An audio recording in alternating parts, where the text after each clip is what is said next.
I'm Wendi Goldsmith. I am the director of the Center for Urban Watershed Resilience, and I've also worked in the consulting field, helping to advance green infrastructure projects for stormwater management, as well as coastal and river erosion control, flood mitigation, and other general stewardship functions. And I've been doing that for about 30 years.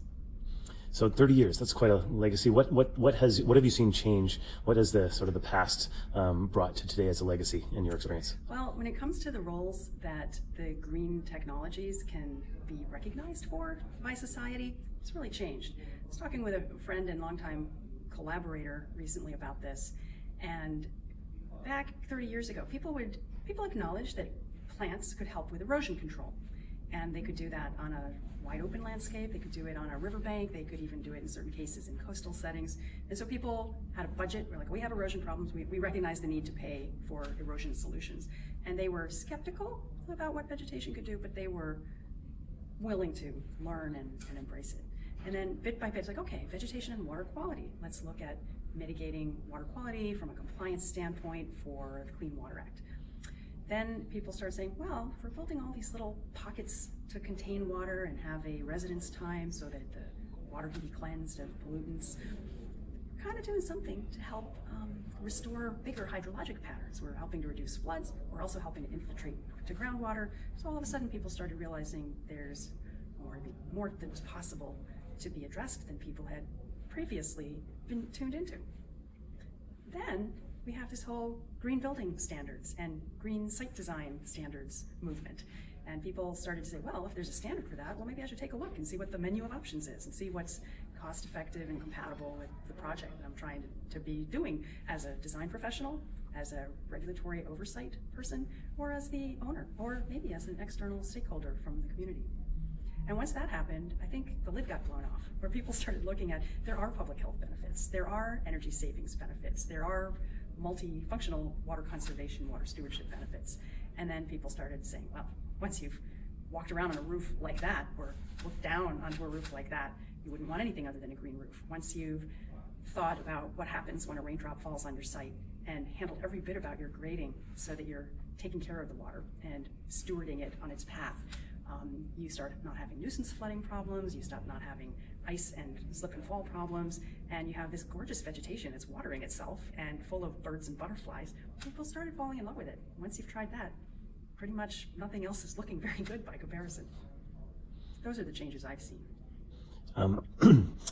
So here we are today, and climate's a big deal, and we've got increasing awareness of problems. What do you see the next 20 years looking like for this industry and this, let's say, the range of things from managing stormwater better and climate to the human factors? Building the role of vegetation and other living things into the built environment is both an ancient and a new idea. And now that we recognize that the footprint of environmental impacts from our cities especially, but really every aspect of our built environment, not just buildings and the energy systems that power them, but how our water supply and irrigation management and for drinking water, for farming, for everything, how that has all of these ancillary impacts that extend far beyond any given parcel that's being developed. This idea of interconnectedness has been recognized more and more. So all of a sudden, the building can be part of solving, and the technologies you bring into that building design process, that can be part of solving issues that are off your site. And also, you want to, in a positive sense, and then you want to also handle keeping your negative impacts as small as possible. And if you're conserving energy, conserving water, improving air quality because you have living systems assimilating particulates and other volatiles in the air, you can have a positive impact, or at least a net neutral impact. And nobody thought that was possible before. As we've started to adopt these things at scale, we can even measure the benefits in certain communities. Benefits with the heat island effect, benefits with combined sewer overflows, benefits in terms of air quality and asthma problems in children. A few street trees goes a long way to change a lot of those things. And many green infrastructure solutions are so multifunctional, they pay for themselves over and over in financially measurable and predictable ways, but also in terms of a lot of other benefits that are not easily translated into dollars. One of the things that has captivated me from our conversations is your awareness of climate impacts and the importance of purposeful investment in resiliency. Can you tell me about the future of green infrastructure in the context of ameliorating some of the risks that we have related to climate and heavier weather? I guess I do see this as the next performance challenge. I think what's driven people to adopt green infrastructure has to do with a general consciousness about climate and other environmental impacts and dealing with water and energy and food security under changing climate conditions, and the need to just live with a lighter footprint on the planet. But absolutely, we now have to be able to call upon our buildings, our neighborhoods, and our communities at large to be better prepared for more intense rainfall events like Hurricane Harvey or Hurricane Florence.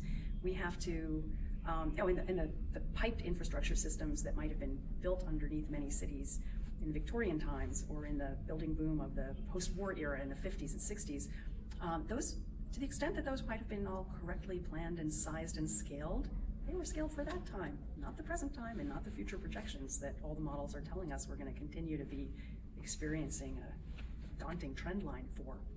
So green infrastructure allows us to catch up with accommodating more water in this constrained, finite land area that's available to us. And it's also allowing a lot of natural processes to be part of the self-maintenance practices that are necessary. Like for instance, just at the most basic level, if you don't have vegetation, sooner or later particulates will clog a porous soil medium, like a sand filter. If you have plants, the activity of roots and all sorts of little invertebrates, little insects and squirmy, wormy things, that's going to keep the infiltration rate constant. Just nature doesn't seal over and stop infiltrating. It takes care of itself, and we can harness self-maintenance attributes like that, and also self-recovery attributes. I just spent time down in Puerto Rico, and salinity can be a problem, but salinity that gets washed away in the next rainstorm has a pretty short-lived impact by and large, and that couldn't have been more true there. So just seeing the capacity of eroded hill slopes to regenerate and start to revegetate, they don't need a budget and a work crew to go in and start the process. Not to say that you don't require the human hand to address key maintenance needs, but at least the systems will land on their cat feet and start moving themselves towards a state of repair.